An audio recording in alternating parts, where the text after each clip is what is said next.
Hey everyone, this is literally an impromptu live because Forex has said he's going to go live on the voice chat in Animal Farm. We're still waiting for him to jump on.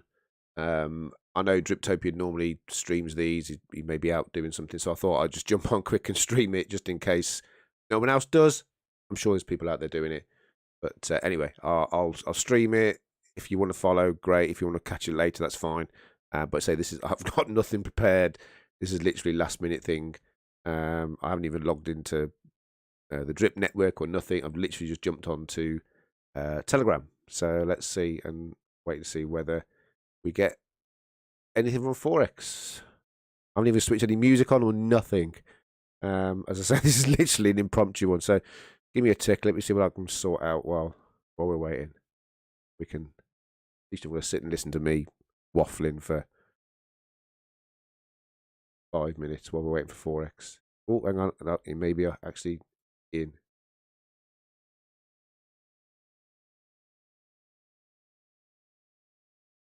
Second, just sort the sound out.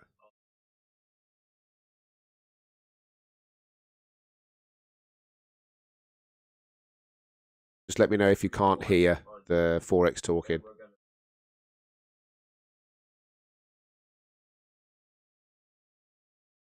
Oh, there we go. It's on Bartertown anyway.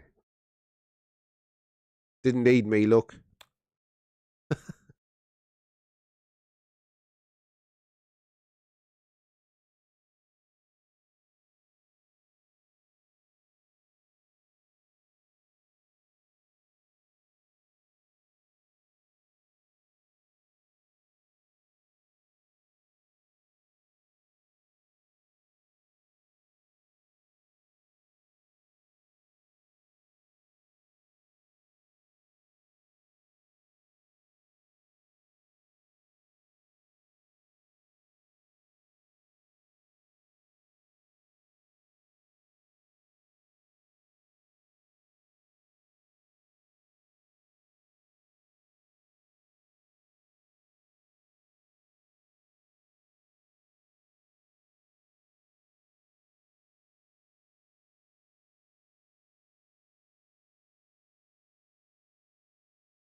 Sorry, guys, I'm trying to sort the sound out.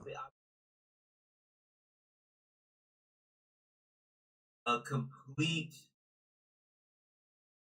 compilation of all first of this. I really just want to play it and start what to do, and we're gonna put on Bartertown. The link because we can't do it on Telegram. You guys will be able to listen to what I'm saying. You won't be able to hear it. He said he was making a thumbnail.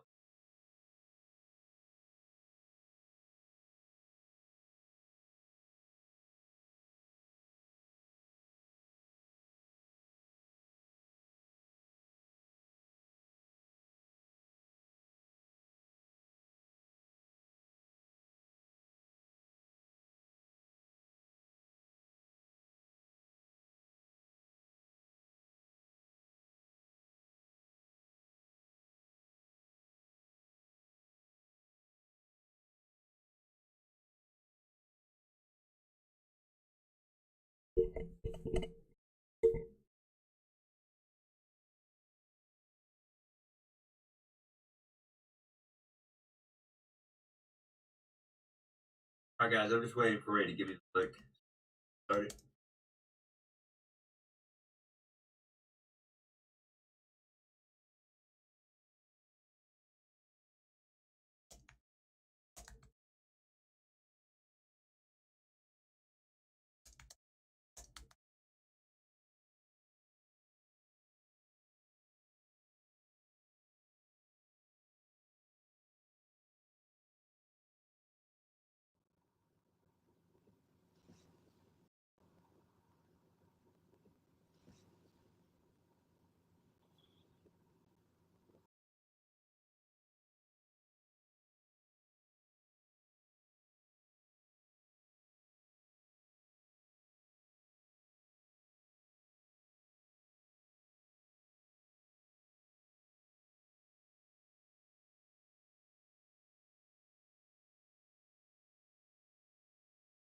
doesn't get back to me in a couple minutes, I'm gonna just try to screen share it myself. I prefer to have it on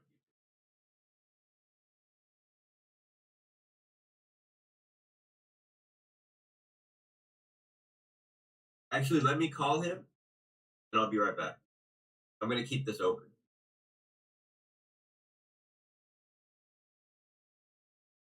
Sorry, everyone. It's telling me that the sound is coming through, but for some reason you're saying you can't hear, and I can't fathom it out. I do apologise. As I say, this was literally, I jumped on 2 minutes before he was due to start. So I'm going to leave the mic right next to the screen, so hopefully you can catch it that way. I know it's not perfect, but in the meantime, I'm still going to try and fathom out why this sound isn't coming through, because it should be. Obviously something wrong somewhere, but I'll keep cracking on with it while I he's. posted the link. Actually, you know what? Let me post that around so to watch it on call channel.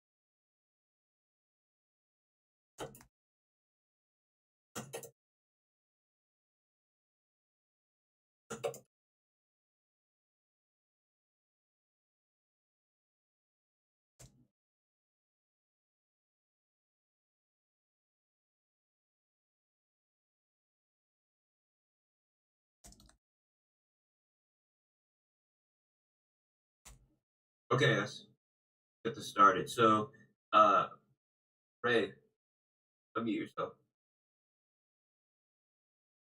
Works on mine, man. All right. So, I think the way we're gonna do this is if you're not sharing your on here, then I'm gonna have to watch the video on YouTube with everybody else and tell you what to pause. But will my audio come through on the YouTube? Yeah, I can share a screen, but audio is clear. Just it won't be able to audio Telegram. So they gotta listen on YouTube. So Yeah. it's probably better Okay. just them listening to on YouTube. But Yeah. you come All out right. clear, echo or anything. All right. So everybody that's in here, watch on YouTube. Stay in here if you want, but watch on YouTube. And I'll be watching on YouTube. Actually, no. If I watch on YouTube, it'll probably be an echo. So I'll watch on here. If you play it on here, I'll tell you when to pause, and I'll give my feedback on this. So first, I would just like to play the video I sent you of Kevin O'Leary in front of Senate.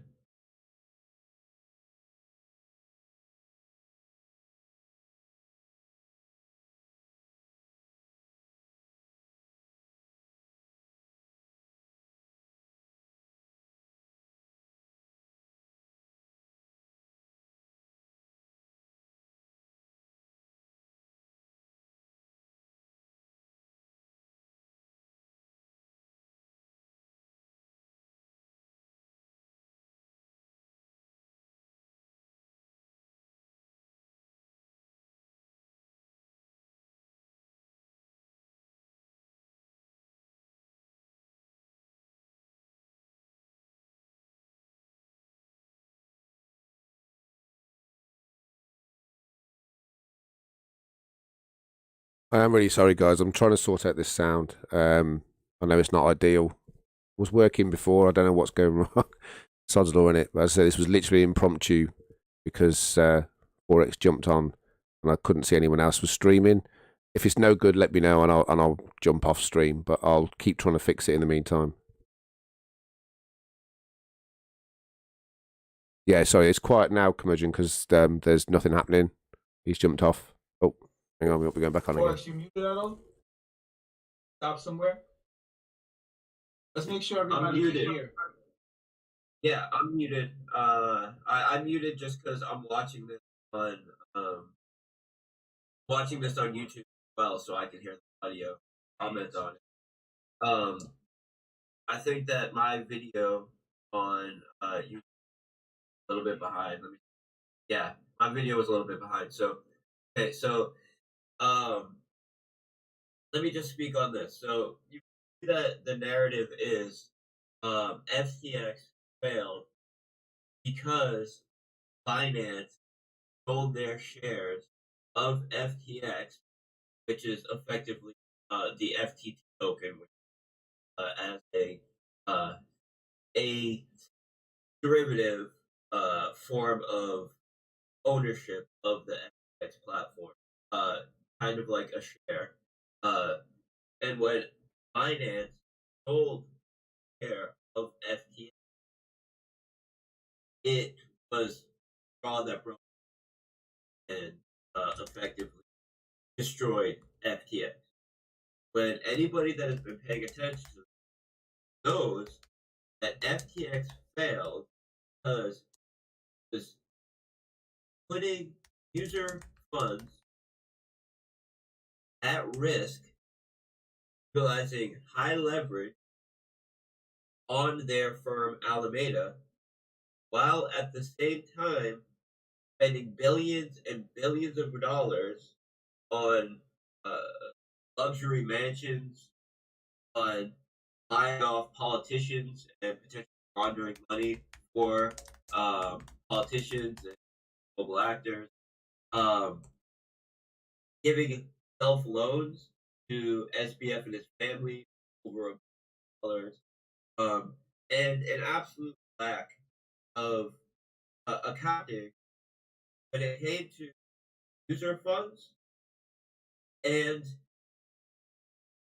profits that were being by FTX. So the main issue with FTX, well, there's a ton of issues with FTX, but one of the main issues with FTX is that they were treating margin accounts where people are on margin, means in some cases they're lending capital to FTX with accounts that were just in spot position or just using FTX as custody. And when you're mixing those funds and treating it as one basket of funds, and then allowing Alameda Research to use this capital, all of this capital, as effectively principal for their position, you're committing a massive fraud. And because they were so massively over leveraged, it only took a correction in the market like to destroy them, to effectively cause a bank run that prevents them from meeting requirements for withdrawal. So it was not Binance that destroyed FTX. In fact, it wasn't even Binance that were the whistleblowers of FTX. So if you look at who was the initial whistleblower of former co-CEO Ryan Salam, is how you pronounce it. He disclosed that this misaccounting and fraud was going on far before any kind of statements from CT or from Binance. So the narrative that Binance had anything to do with failure of FTX is just ridiculous. Any more so than any individual had a position on FTX that sold is responsible for FTX failure. No, Sam Bankman-Fried and traders at FTX are people at fault for the failure, and people like Kevin O'Leary and Meet Kevin shortly are who are they are who aiming a figure to when it comes to who is responsible for large amounts of capital onto the and you'll see when I play this Meet Kevin video that he tries to kind of retroactively say that he's the guy that's promoting not your keys, not your coins, and then talking about the dangers of these exchanges for a long time. But in reality, I've been watching this videos for. He was one of the biggest promoters of FX on YouTube.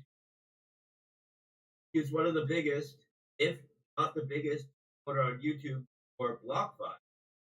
So he was heavily promoting these platforms that take custody of funds. And now, after all of this goes down and all of his user base ended up blowing their funds up, now, after the trying to save face by going after Binance, who are not the institution that lost people. They're not the people that paused withdrawals. They've been running 100% uptime effectively for many years. And as far as centralized exchanges go, Binance is the shining example of how to do it right. Now, I'm not a supporter of centralized exchanges. I think that centralized exchanges are a tool that are necessary right now because we need some banking support for fiat on ramp and off ramp, and also being able to take a margin position and having a liquid market that is deep enough for people like me to open up large trading positions is really only possible right now with centralized exchanges. So, I would recommend that basically nobody does leverage trading, but there is some utility there for the small percentage of people that can do it profitably, and need some fiat on and off ramps that are liquid and are easy for the average user. So I'm someone that says use these centralized exchanges minimally and don't store capital on there, and try to stick with exchanges that are not exposed to heavy regulation, that are not located in the US, and have been as transparent as possible when it comes to showing their proof of reserves, which Binance has done better than any other centralized exchange. So, are they perfect? No. Should you trust them? No, you shouldn't trust them in the sense that you shouldn't just keep all of your capital on there. But can you utilize them? Can you utilize them as a fiat on and off ramp? Can you open up a position if you want to speculate with them? I think yes. I think that they're playing their role and they're playing their role well. So let's start with this Kevin video. Meet Kevin. He's a big YouTuber. He ran for governor of California against Newsom. He failed pretty miserably there, which is not surprising. He's trying very hard to be the internet version of Kramer. That's how I see him right now. When Tesla was at all-time highs, when Tesla was up there breaking $1,000, really popping out.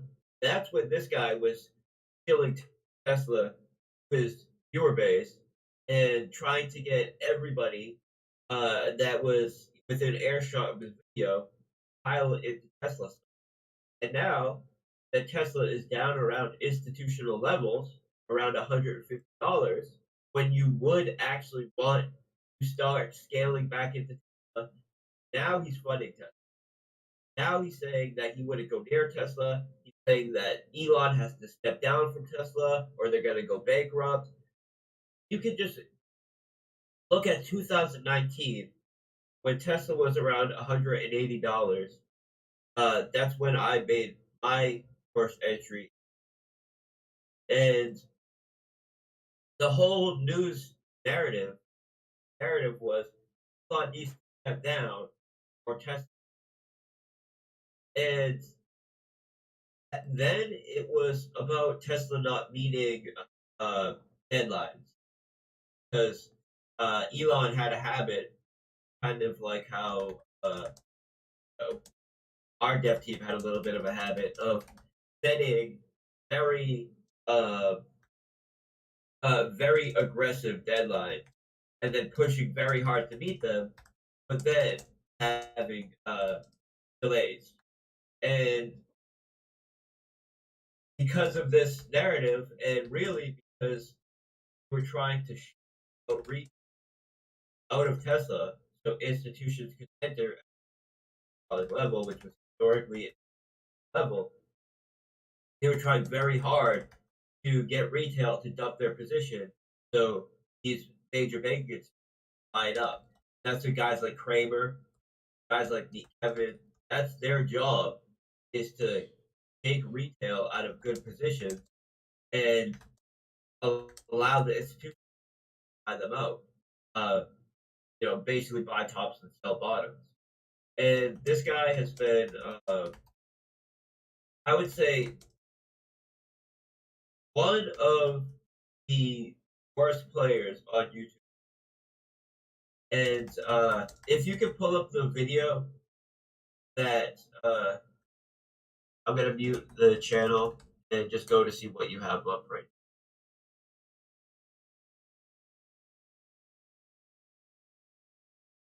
Got the Binance CEO exposes himself vid. Yeah, the one that I sent you DMs. Yeah, I got it. Don't play it yet. It's right there. If you go down, scroll down a little bit, right there. Yeah, I got it. It's just a little lag. Okay. So if you scroll down to the description, you'll see that this guy is a shameless self promoter of these courses, right? These terrible courses where they tell you that they're gonna make you an epic trader and Hustler University. Here's your become a millionaire from the special secret strategy I have. And in reality, if this guy had a real strategy that allowed for consistent profit to be made, he would not be sharing that with the public for whatever $20 a month or whatever. It's these are the kinds of people that you need to watch out for. The people that are shilling their courses while pretending to be experts in the market, and especially guys like this, because it's more insidious because he's not just shilling these bad courses, shameless self promoter. He's also actively trying to get you into horrible positions, trying to get you to sell Tesla when it's down 90 something, trying to get you to buy Tesla when it's at all time highs and massively, massively overvalued. When the CEO himself is telling you it's overvalued and dumping billions of dollars worth of positions, telling you to buy it. So let's start. Let's start playing this video, and I guess there is going to be a little bit of a delay, but I'm going to be watching on YouTube, so I'll be watching with everybody else. I'm going to mute myself, and that way we should be lined up since I'm watching what everybody else is watching. And I'll just unmute and tell you to pause when I'd like you to pause, um, and that should work. Although with the delay, how long is? Like 3 to 5 seconds, 5 seconds. Okay, Look, I'll play a that'll be little fine. bit, and you tell me right now. Wait, look.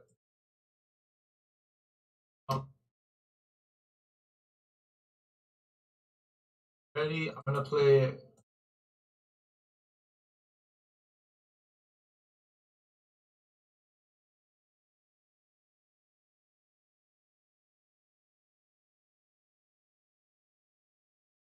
So here now.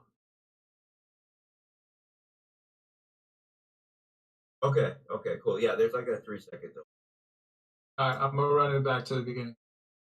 All right, I'm gonna All mute right. myself so I can listen to everybody else, and then I'm gonna unmute myself and say pause when I'd like you. All right, let's get it.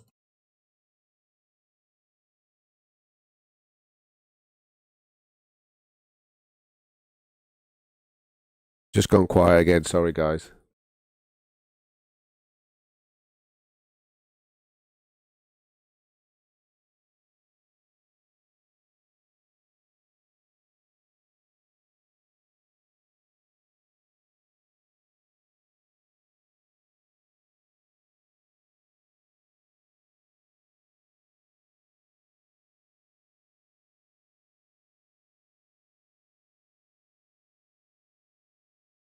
Okay, pause.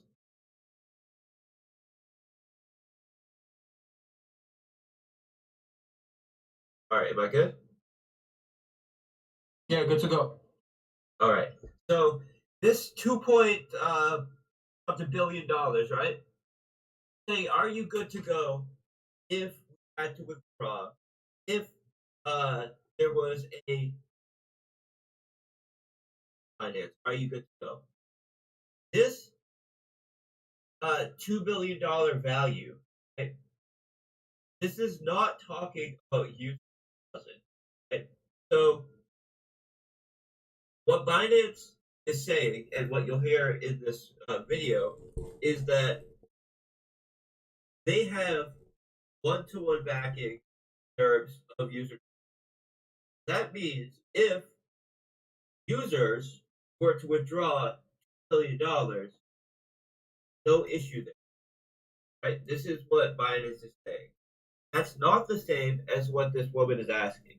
What she's asking is if there was proven bankruptcy fraud where somehow there was a collusion between Easy and Sam Bankman fraud, where they knew FTX was going to go bankrupt, and they made some conspiracy behind the scenes to take advantage of this by selling their shares of FTX, knowing that there was fraud going on for the 2 point something billion.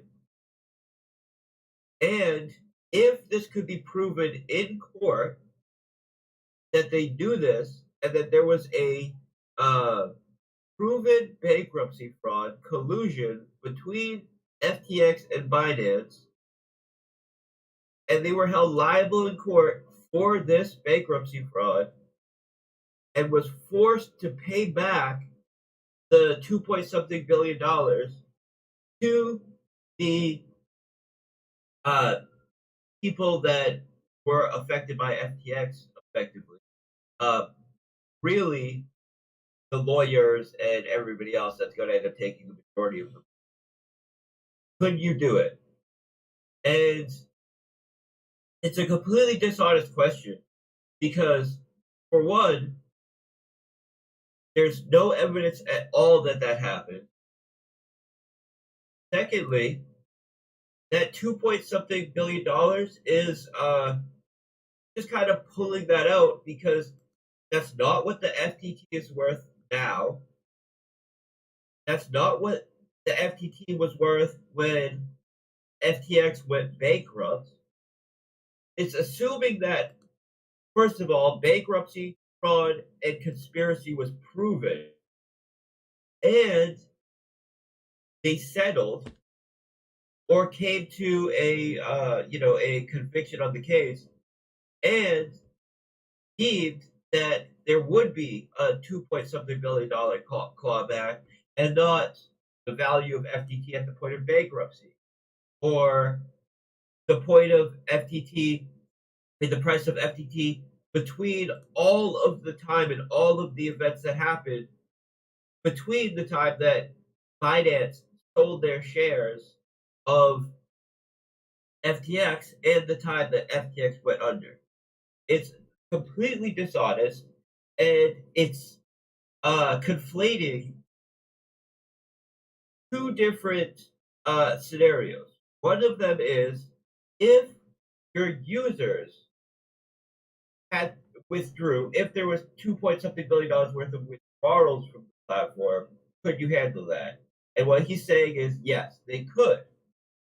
Now, what she's talking about and conflating the two is if your company was found guilty of bankruptcy fraud, which no one is even alleging right now, or alleging. No one is even alleging right now, and the court came after you for the maximum amount, which doesn't even make sense, and it would be so arbitrary to go after Binance for selling FTT when a ton of other companies sold FTT, a ton of individuals sold FTT, and there were all kinds of events that happened between the time that Binance sold their FTT and um, and FTX went under.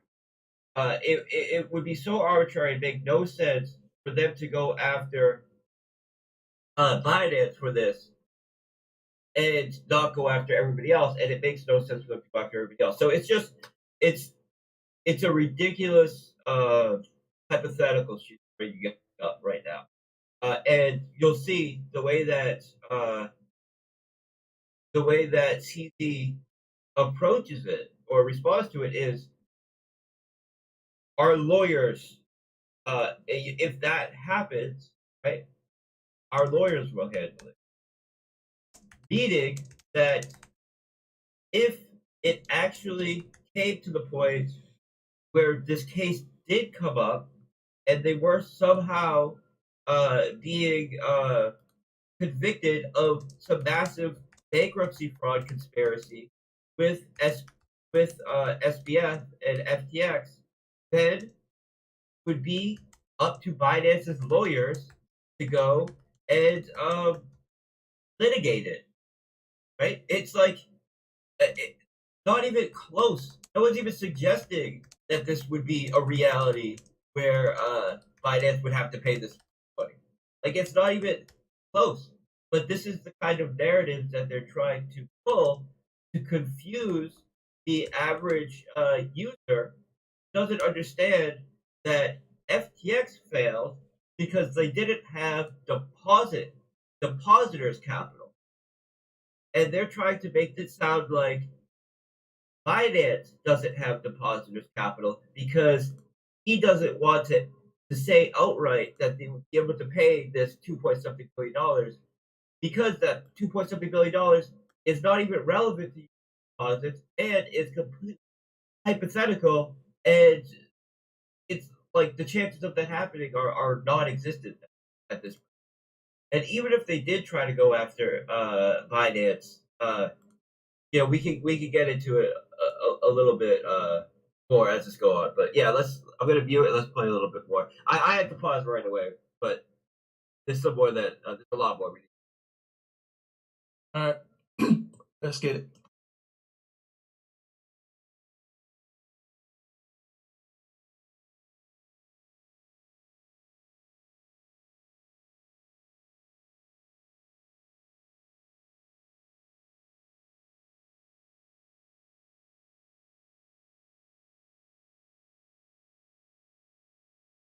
Okay, so here, right?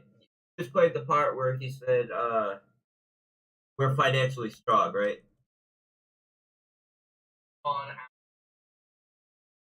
Yeah. Yeah. So, see there that he just addressed it, basically where, so he's not a native English speaker. So, I'm sure he could have addressed it better. He could have really went into detail.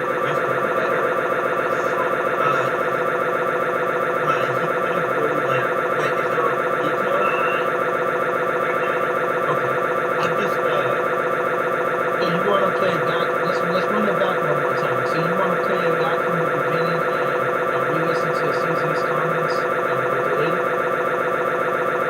yeah. So I paused the video, but I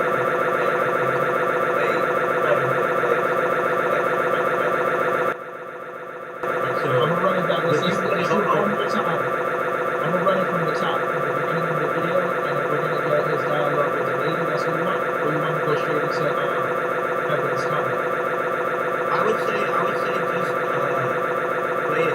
I'm gonna just pause and play it from this point, and then I'll just address everything. Like I didn't know that.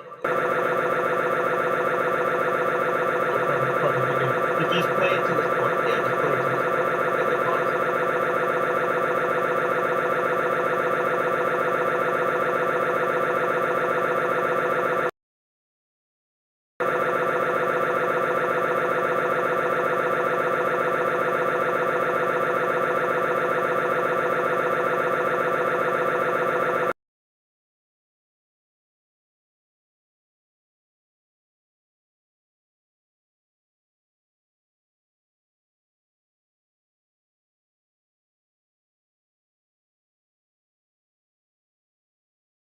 No idea what happened there. That was a nightmare. Honestly, this is terrible. It's just all gone quiet again at the minute. There's nothing on voice chat at all.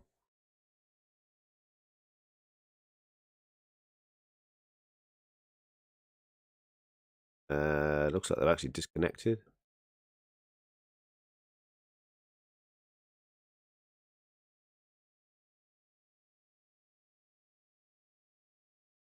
Get Ray's channel back up and see if there's anything going on there.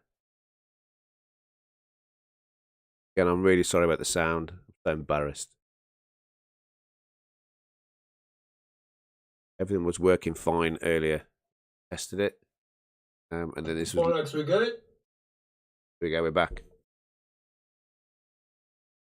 Yeah, we're good. Okay, and instead of pausing your video, I'll just so yeah, but make sure you're pausing. Right, make sure you're pausing so I can talk here.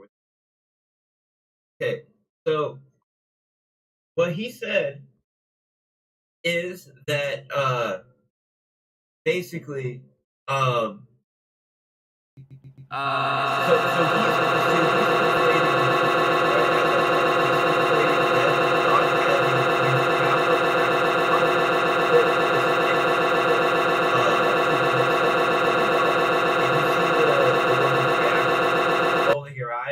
it's because she also has no idea where this $2.something billion value is coming from, and it is conflating Binance with FTX and not being able to support users withdrawals with some hypothetical clawback value that no one is even considering will ever be a reality, because there's no evidence at all that there was some bankruptcy fraud conspiracy with FTX and Binance. Now, then he gets into the fact that Binance has been able to avoid suits in the past because of their structure, and basically saying that even if they tried to go after Binance, no one's even sure how that would happen because of the way that Binance is structured, right? And this is a positive for us. This is not a benefit for us. why is this a positive for us? It's a positive because regulation to Binance and to crypto is way more of a danger than someone not being able to sue Binance, right? We already know not to trust centralized exchanges. So we're not keeping our capital on there, and we're not putting anything on there that we can't afford to lose, right? And as long as Binance continues to operate as a legitimate business, the main attack vector on them, which in turn is a massive attack vector on crypto, is regulation and potential lawsuit. So I want my crypto exchange to be somewhere in the cloud, nebulous, where no one knows where they are, how to attack them, how to regulate them. That's what I want for my right. And that's how Binance is structured, and that is a good thing. That's a positive. Now, we want Binance to be as transparent as possible when it comes to their funds and it comes to their reserves and all of this. Of course, we want that. But I don't want to know where CZ lives. I don't want to know where their headquarters are. They don't have a physical headquarters. That's beautiful. They're owned by 50 different companies that are geolocated all over the world, and that is by design. Because who are you going to go after? Try to go after one of them? You try to regulate one of them? It gets dissolved overnight. That value gets transferred to another company that they own, and now they're out of whatever jurisdiction that just tried to regulate. And CZ is taking a decentralized approach to decentralized exchange, and that's really how you have to operate, and that's fun, right? So I would much rather have the trade-off that I cannot sue this company, or I don't have a great way of suing the company. I would rather have that trade-off rather than this company. Yes, I could sue them if I want to sue them, but they're also liable to be shut down by any kind of regulator that comes after them because they're massively vulnerable to like legislation. We are, and Binance is in a great place. I think the way that they're, so that's what we want. And then you're about to see him say that there was a media team that came and tried to do some sort of meeting with CZ in their Dubai office, and the meeting was canceled.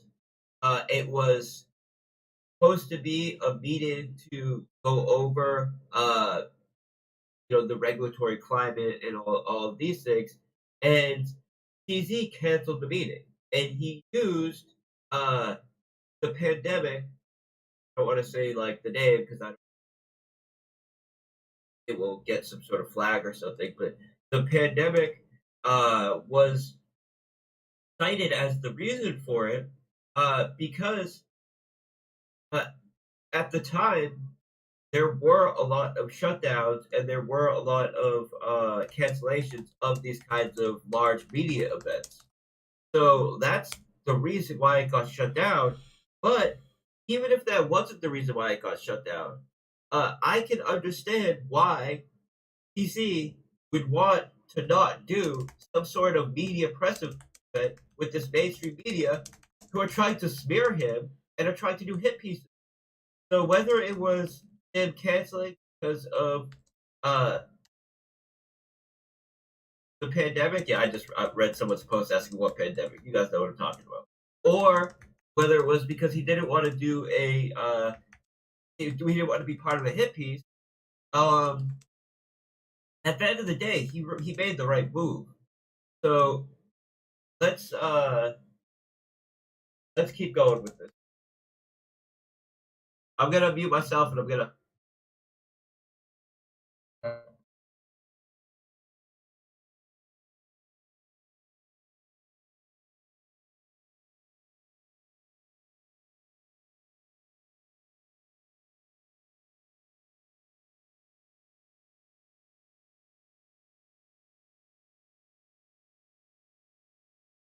Oh, that's not me. It's just gone quiet again.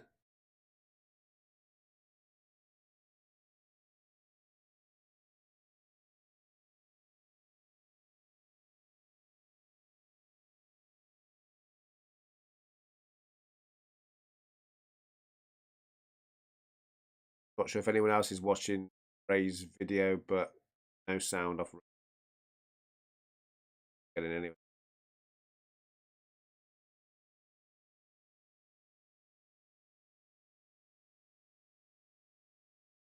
Yeah, sorry, Killis. I don't think this is me. This is nothing coming out at all. Video. Yeah. Their side. So much muting going on. They've probably forgot what they muted.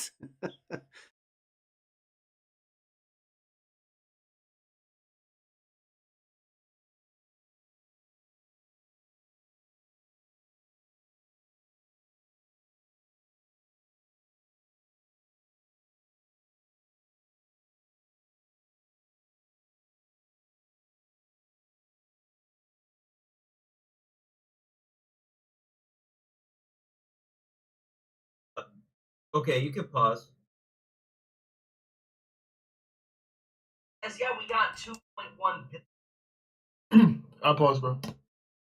Okay, so he says blatant fraud, right? He's talking about the blatant fraud that took place at FTX. Now, he was one of the biggest promoters of FTX. So this is him trying to save face, saying blatant fraud, but just 2 months ago, he was telling everybody to set up an FTX account and how all the things that they had to offer, and telling people that BlockFi was from crypto. This guy is a complete fraud, and he's exactly the kind of people that we want out of crypto. And I don't know if many people know this, but in 2018, YouTube did a massive clearing out of crypto YouTubers.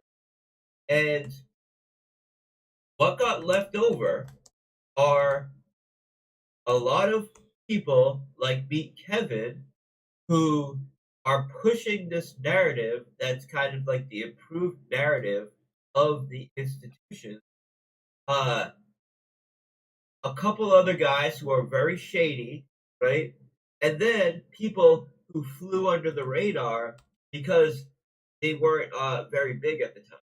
But I think that the censorship of YouTube is a large part of why guys like Kevin and BitBoy are shining and have millions of subs, where a lot of good YouTubers who were doing their thing back in 2018 are not around anymore or got kind of pushed to obscurity um, due to the censorship. YouTube really going after people for telling it the way it was. And now since then, there's been guys like Bartertown who have been able to make some progress since that time and are now growing to be big. But people like me, Kevin, and BitBoy, guys that were not censored by YouTube in 2018, got a major head start because they were kind of left as like the people still with big channels promoting crypto and able to kind of control and push these kinds of narratives. So let me, if you could just rewind back a little bit, maybe like 10 seconds, because uh, it was still playing after I paused it. I heard what it was saying.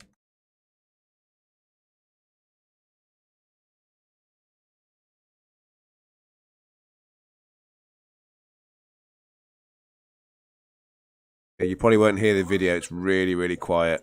Hardly any sound at all.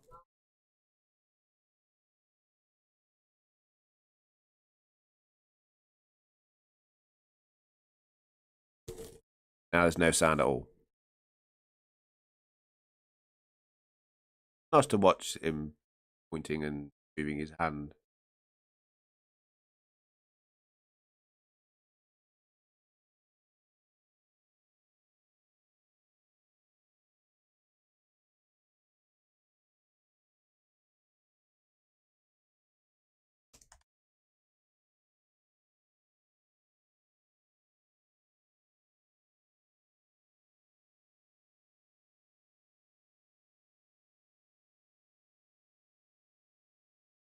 Okay, you can pause.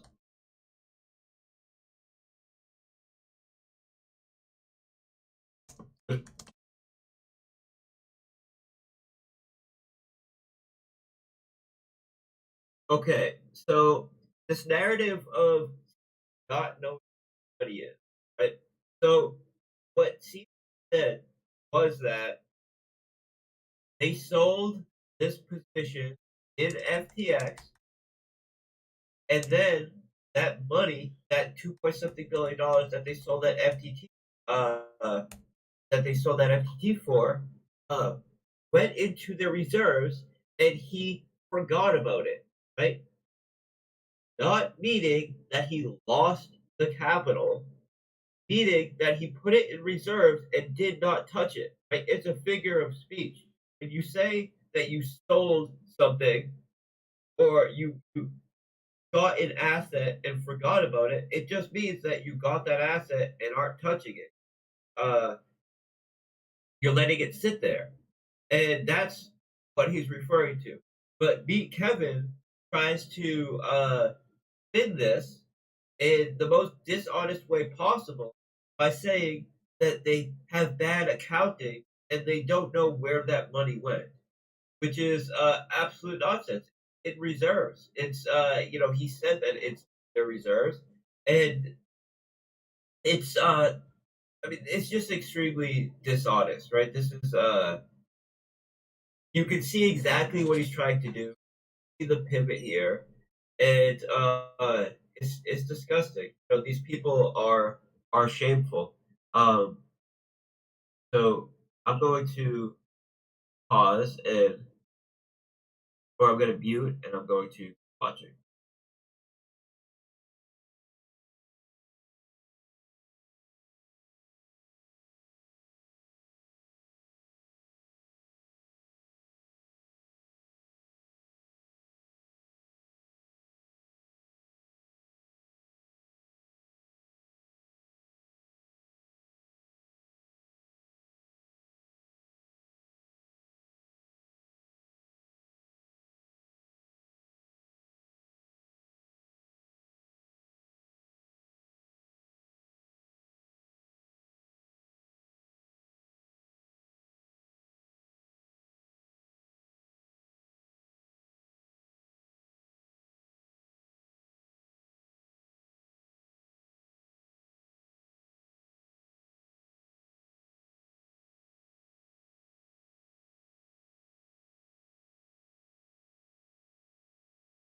Again, there's no sound coming from the video at all.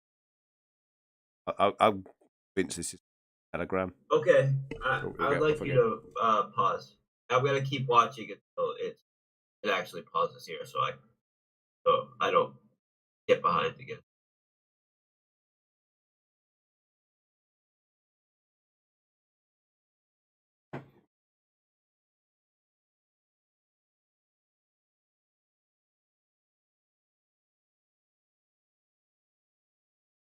I'm going to keep watching it. Okay, so this is where Kevin really shows his ignorance in a big way. So he's again conflating liabilities with debt, right? Liabilities and debt are not necessarily the same thing. So what CZ has made clear is that they are not uh, they are not relying on loans and they are not taking on any debt in order to meet their payroll or to remain functioning. They are a profitable company. Now, TZ doesn't want to speak to 100% of their liabilities because that's the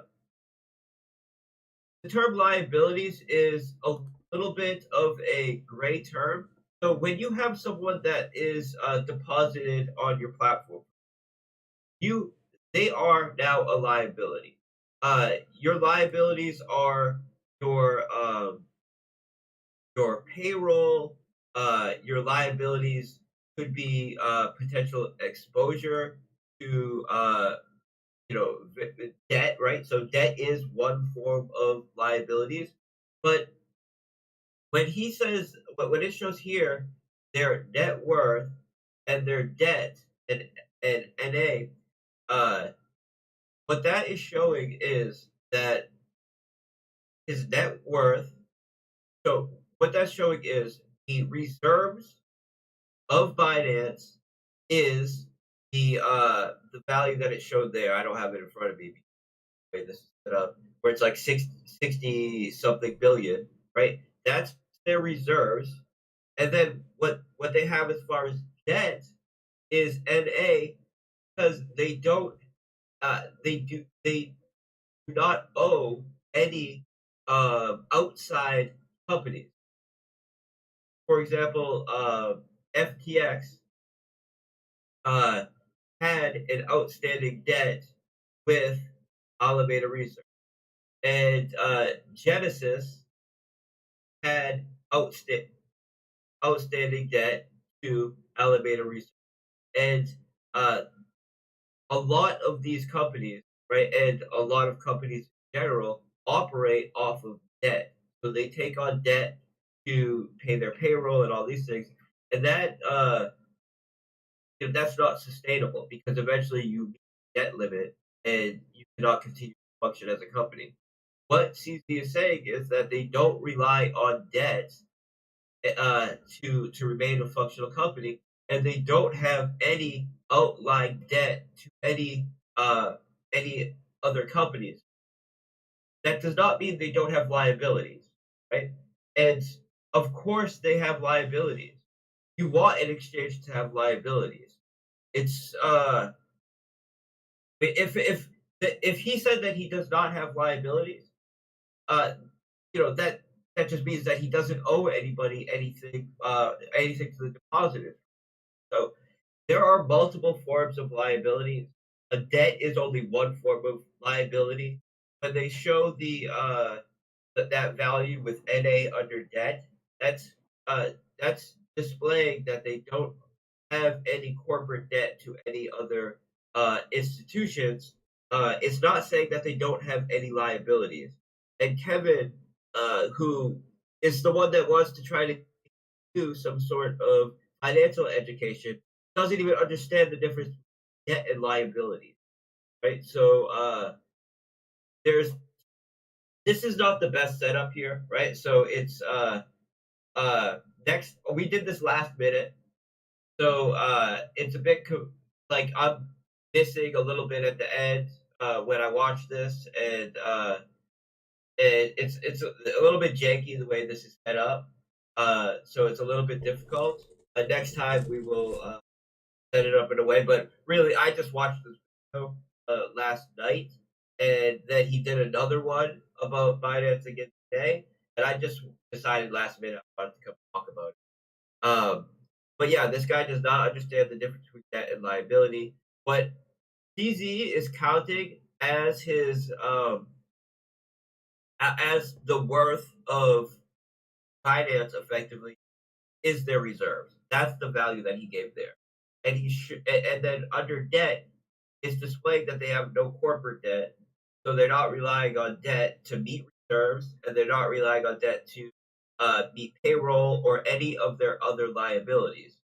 But the fact that they don't have debt does not mean that they don't have liabilities. They have liabilities. All exchanges have liabilities because they're custodying people's funds.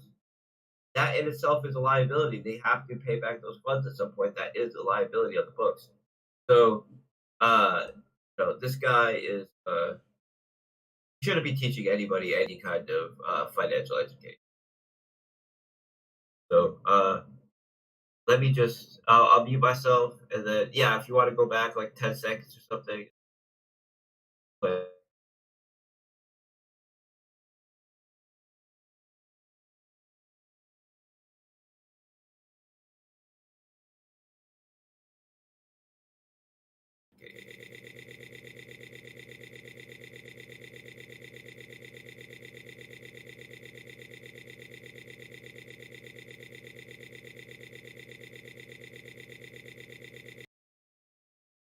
Just going to try something. Hang on a second, guys. Oh, this is so embarrassing.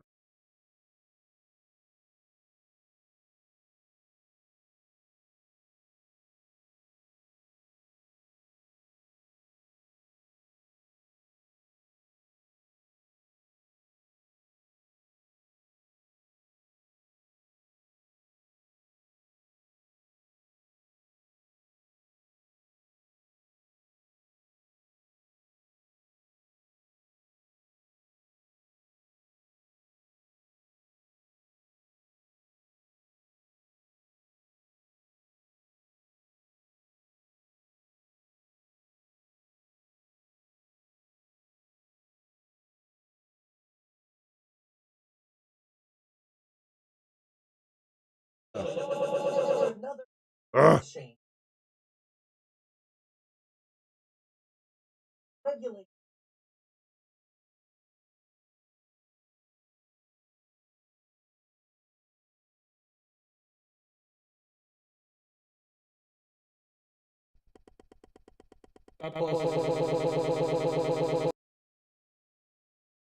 Wait, I'm going to go back to what we were doing. Sorry, guys.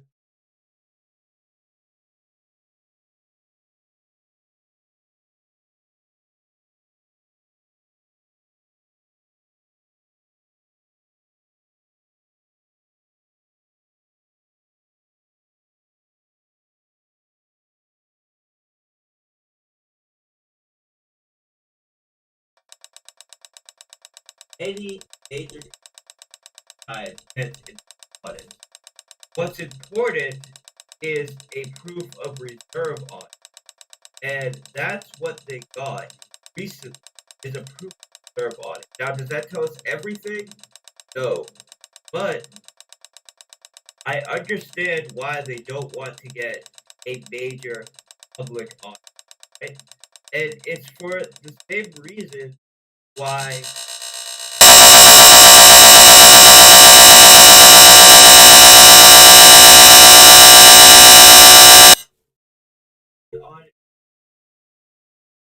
audit and initially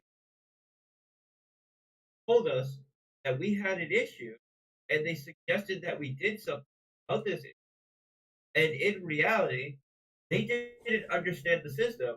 And if we had done that, it would have created a bug in our system. We had to spend like 2 days explaining to them the technology that we built, because we're actually innovating. And when you're actually innovating, it's very hard to get a legitimate audit, because you have to actually tell the auditors what you're doing in the first place. That's if you're actually innovating. And Binance is at the bleeding edge of crypto exchange. And as a centralized crypto exchange, they're at the cutting edge. And the last thing they want is for some public audit to be done from some company that doesn't understand them, that probably has its own incentives to make it look like there's all kinds of issues that they found, right? Because that backs up their own worth. So this is another reason why, for example, when I do audits, I have to talk to the auditors and tell them, look, guys, not an example for you to come try and list a million non-existent issues so you can justify your work, right? Because that's what they like to do. They like to say, you found 10 things here and 20 things here and 30 things here.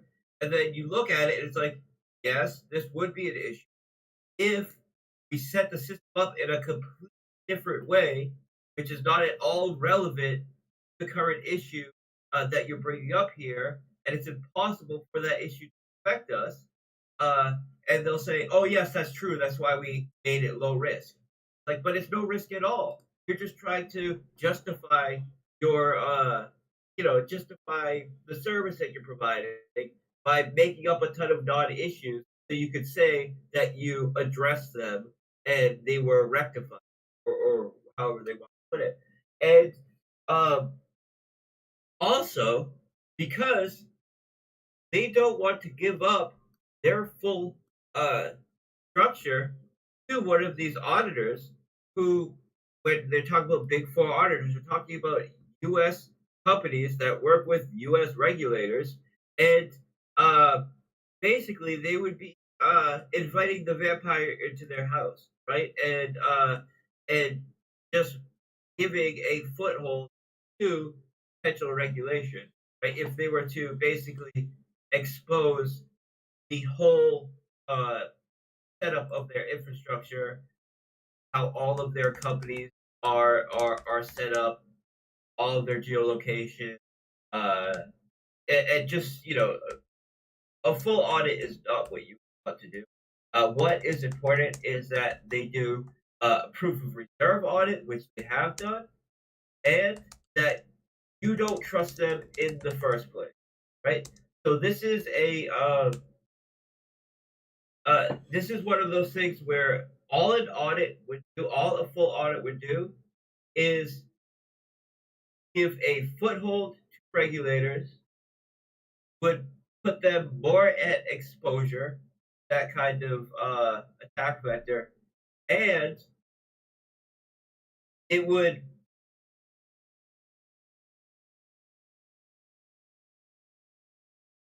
sorry, my audio just cut off. It would put them more at exposure to this kind of attack vector.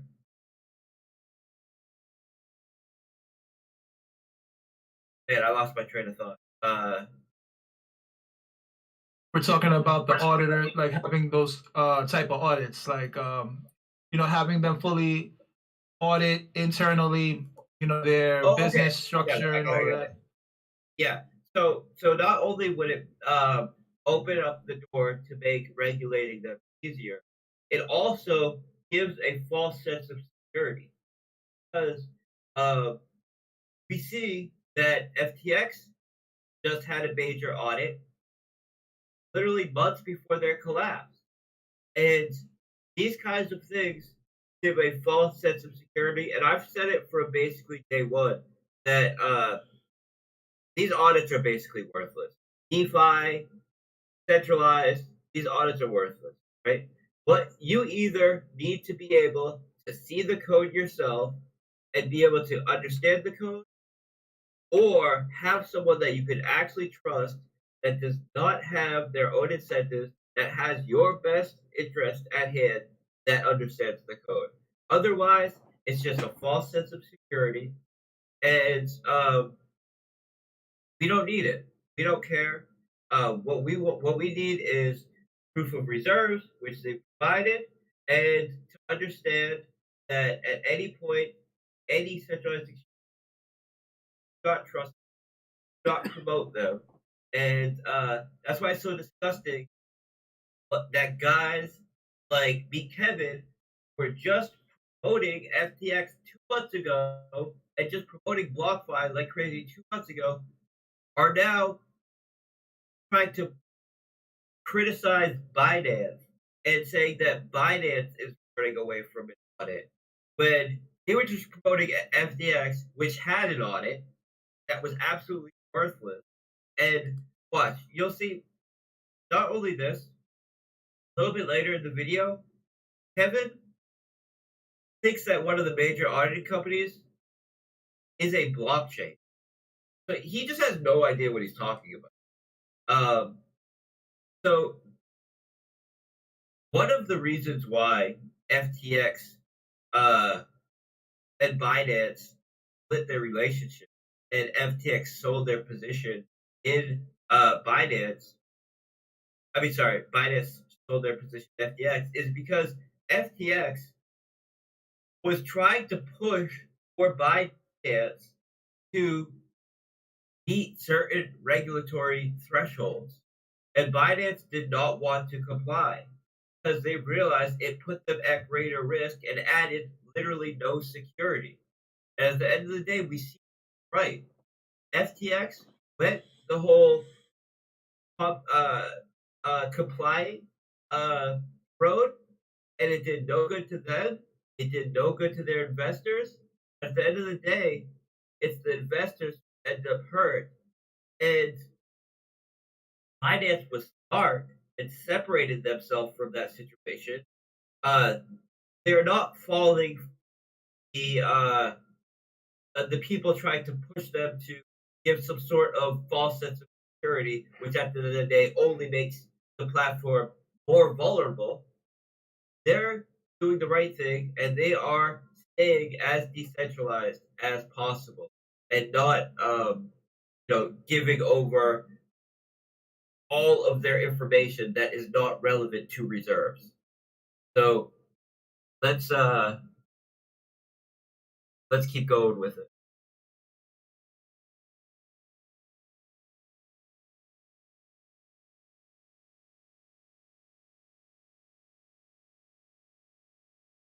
Yeah, it's gone quiet again. I think it's, I don't know if it's to do with Telegram or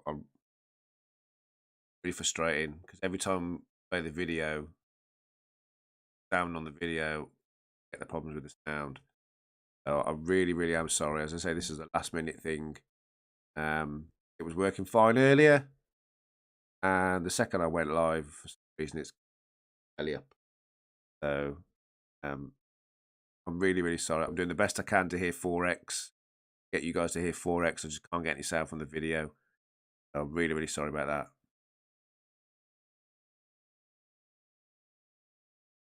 So frustrating because it was working fine earlier.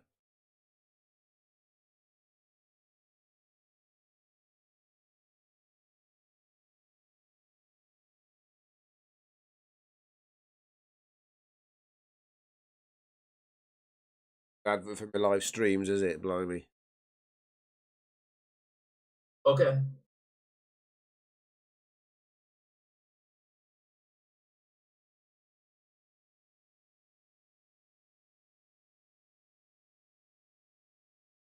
Pause. Don't pause.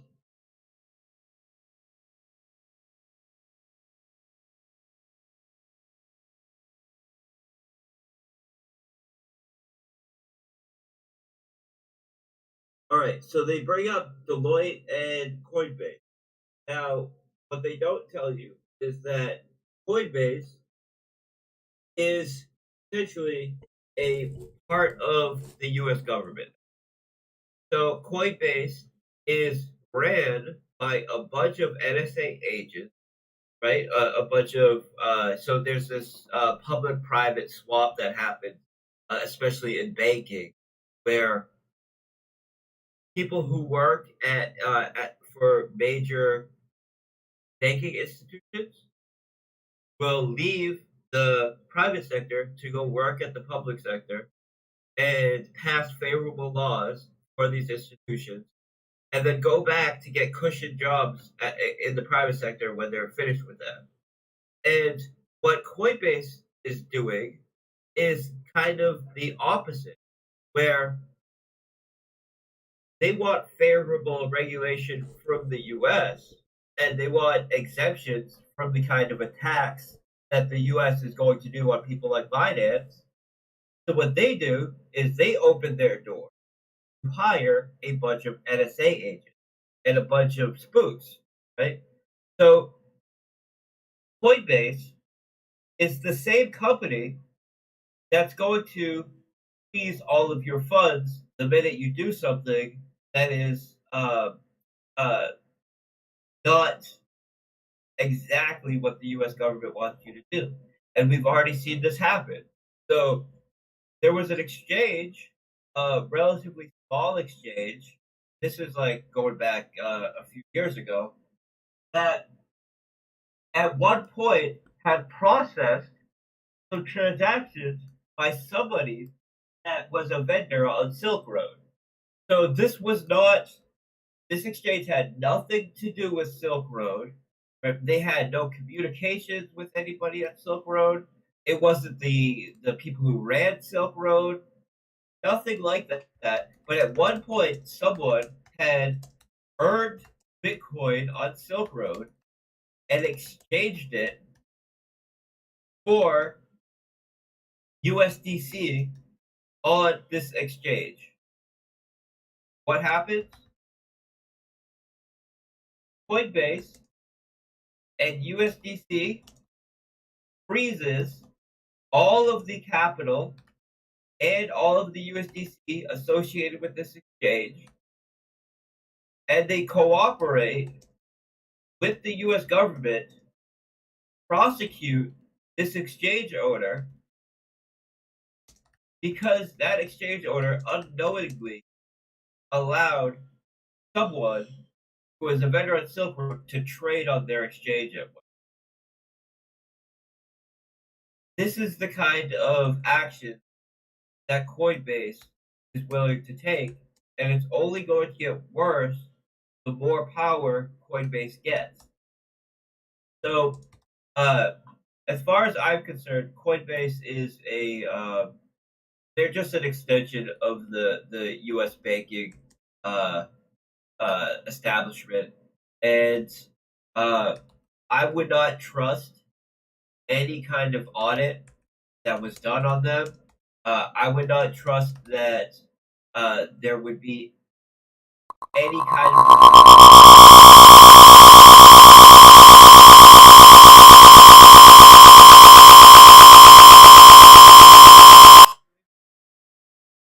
when you have this massive tie-in collusion with the U.S. government, that regulation does not protect investors. So we saw this with Bernie Madoff. Bernie Madoff was the head of the SEC. Was the number one guy when it came to regulating equities. He was also one of the largest options traders in the US or globally. And he was protected by the SEC for decades as he stole user capital. And it was only until it got to the point where other major banks were losing money to Bernie Madoff, and it became public. These other major banking institutions that they were going to lose billions of dollars to Bernie Madoff. That action was taken against him, but Madoff was absolutely protected for decades from by the U.S. government to allow him to act in this way. And a lot of people don't know what Bernie Madoff did.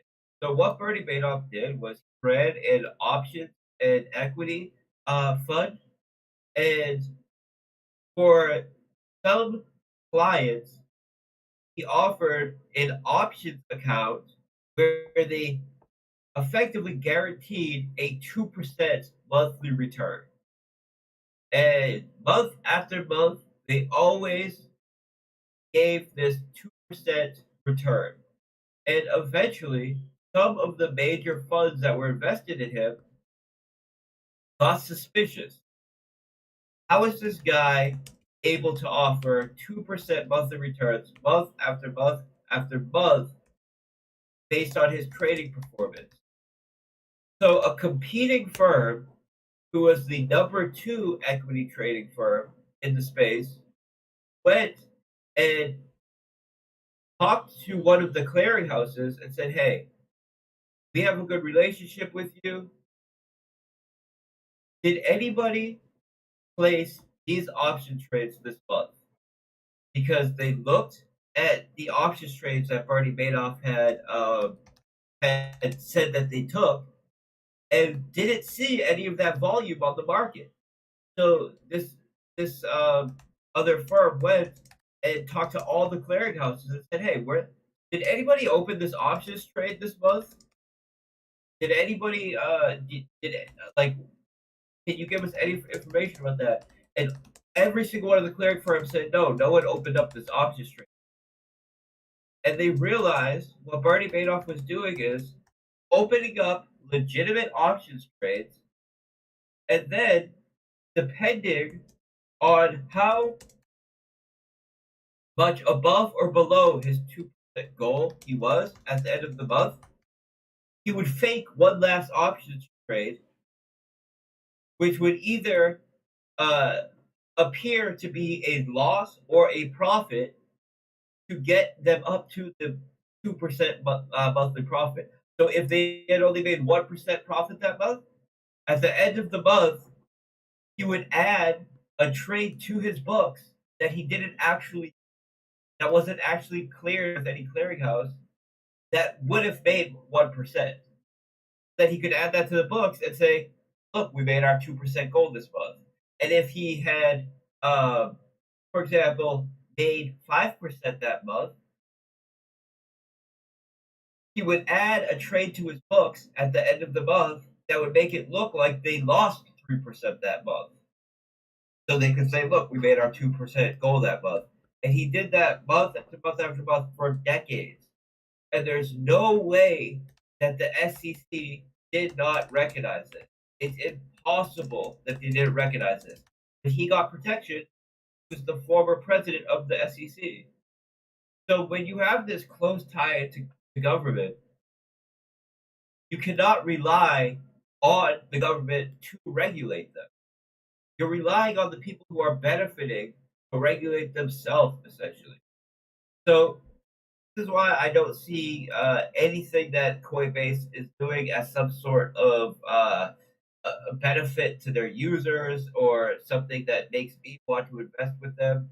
And I don't expect Coinbase, if they were doing anything dirty, to get called out on it at any point until there's some player that is larger than them, that is more tied into the government than them, that uncovers the fraud themselves and exposes it, like what happened to Madoff. But until that happens, um, I put no trust in these companies like Coinbase, and not only because I don't expect that regulators would do their job with them, also because audits are nonsense. We know audits are nonsense. We know that it's very easy to pay off a company to favorable audit. It's very easy to bury bad audits, and because we know that this company, the minute you do something that is not favorable to them or the U.S. government, they will come after your money. And this isn't just money on Coinbase. This is if you have USDC in your wallet, for example, which is why we use BUSD and not USDC or any other kind of stablecoin. Because out of any other exchange, such as exchange, Binance has done the most for what matters as far as their proof of reserves. They are stating that they are not in any debt at all. That does not mean that they don't have liabilities. And when he cannot speak to all of the liabilities, but he can say that they don't have any kind of outstanding debt, that tells you that they do have reserves. They are not relying on debt to run their company, meaning they're a profitable, strong company. And he doesn't want to get into what their liabilities are on a live interview because liabilities is a very nebulous term that could mean a lot of things, and all the way from they just pay for some new marketing. That's a liability. There's a million kinds of liabilities that are not debt, that are not relative at all to the conversation, which is, do they have the capital to back their user deposits, which is all that's relevant to this conversation. Which is why he didn't want to get into every single one of their liability, because it doesn't even make sense to get into that. He provided what is important, which is what their reserves are, and that they don't have any kind of outstanding debt that would eat into these reserves, and that they're profitable. Okay, I'm gonna beat myself, and then we'll try to get through the rest of this kind of quick.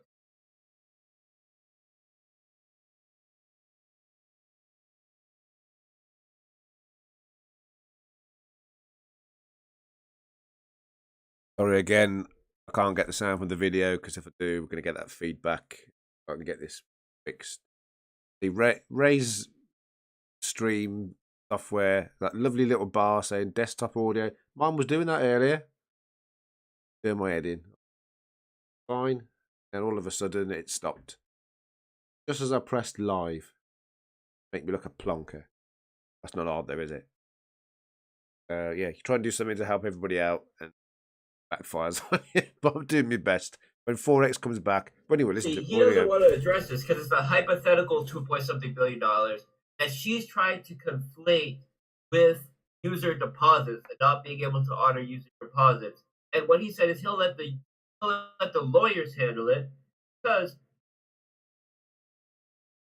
if it does get to the point where there was some sort of evidence that there was some sort of conspiracy between Binance and FTX to commit bankruptcy fraud, then it would be up to the lawyers to litigate that. And there's no point at the end of the day where that means that FTX or Binance is paying $2.something billion, because even if that was to happen, like in complete upside down cloud world, that there's somehow proven that there's a conspiracy between Binance and FTX, where Binance was part of a bankruptcy fraud conspiracy with FTX. Even if that was the case, then valuating the FTT tokens that they sold at $2.something billion is completely irrational. And it's just based on the whole thing's based on a ridiculous hypothetical, which is why he said the lawyers will handle it. And he's trying with Kevin, because I think Kevin's a little bit low IQ, plus he's being very dishonest. And you have to wonder whose payroll he's on right now. So these guys like Kevin O'Leary and Meet Kevin, they were on FTX's payroll. Are they still on FTX? And who was SBF working for at the end of the day? Right? So these are the questions you have to ask, and what their true motivations are. This guy's a rat. Okay.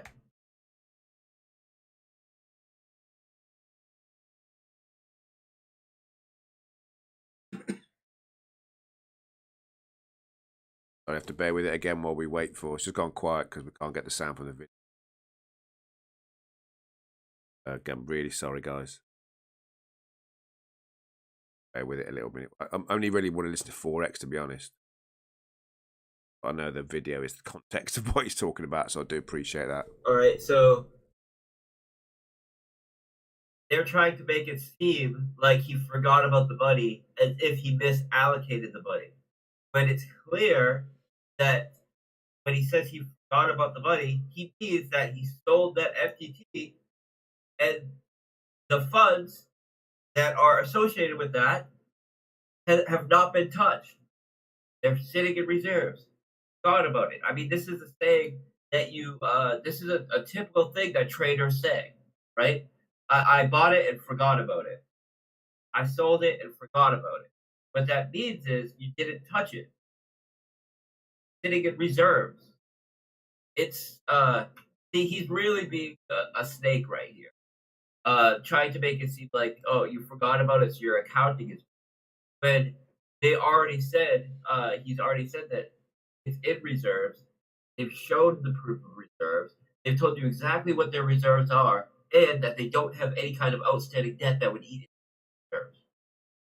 That does not mean that they don't have liabilities.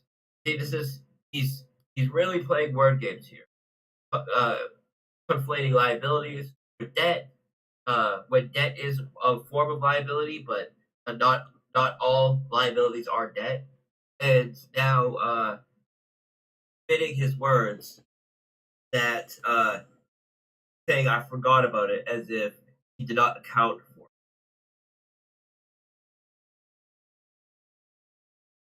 Good play.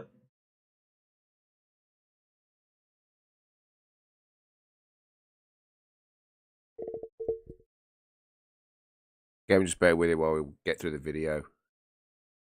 Can't apologise enough about the sound. I know I've apologised many times.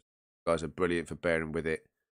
As I say, I was trying to do the right thing for everyone. I wasn't sure if anyone was streaming because Forex literally jumped on last minute. I should have guessed Ray would have been on there. Normally Drip Toping does this sort of thing, but couldn't see anything, so I got to jump on and help out. And it's backfired on me a little bit. But as we say, the show goes on. Do the best I can. I really just want to listen to Forex. So if you are listening to the video elsewhere, I don't blame you. Thanks for bearing with it. I do appreciate it. Like and subscribe. Embarrassing to ask that question. Okay, fine. So the reason why he's saying that is because a lot of companies do rely on debt to pay their payroll. And FTX was relying on effectively margin to meet user withdrawals. Now, they were doing it in a completely fraudulent way. So they were dipping into user funds, essentially taking out a loan against their own depositors to pay themselves, to meet the withdrawal requirements of other depositors. What he's saying is that we are a fully solvent company that is profitable, that is sustainable, and can it does not have any kind of outstanding debt that would eat into our reserves. I mean, it's completely relevant. Like, Kevin's acting like this is a ridiculous thing to say, but it's the whole point. I mean, these really crazy. Forex, and I'm noticing too in the in his comments, you have people that are saying the same thing. They're going against his narrative. So that's good to see, at least on that end. At least his audience, some of the people in his audience who are getting voted up in the comments are, going against his opinion. That is good to see. Yeah. Oh, also, if I have an extension where I can see dislikes still, and he got pretty hammered. Last time I looked, he had like almost 2,000 dislikes, and that was yesterday. So he may have more dislikes than likes at this point, and that tells you something because they removed the dislike button, so there's little incentive to press it. When you remove something and you don't make it visible, people are not incentivized to click on it. But still, when you have more dislikes than likes, when you can't even see dislikes anymore, that tells you something. So, yeah, this guy is a rat. Some people realize it, but this is the narrative that they want to push on us, and that they're trying to push because they want to push regulation, and they want to go after companies that will be hard to regulate. So the narrative is we're going to try to regulate everything that we can and demonize everything that we can't regulate. And they're angry at PZ because he's just too slick for him, and he's not going to be an easy company to regulate because he actually believes in DeFi. And I really do think that he is someone that, although he runs a centralized exchange, believes in DeFi. And at the end of the day, we do need centralized exchange in DeFi right now. For now, right? I think in the next couple of years, we won't need them at all. But right now, we need them. And we need people like CZ who are going to do it right. Okay. Get the feeling Forex is a bit miffed. Almost forgot to like Ray's video. I've just done that now. Again, just bear with it while the video catches up. I'm not going to unmute because if it does, we'll get that feedback. That will throw my computer out the window. Again, thanks for bearing with it, everybody. I do appreciate it. Once again, about the millionth time, the problems we're having with my sound. No idea what's caused it. As soon as Forex is back, you stop listening to me. Go to a man who knows what he's doing. Back in a sec, I think. Sorry if I sound a bit down, but it's yeah, it's just embarrassing. Don't work the way you want them to work. But as I say, the show must go on, and I'll be kicking myself afterwards. Make sure it works better next time.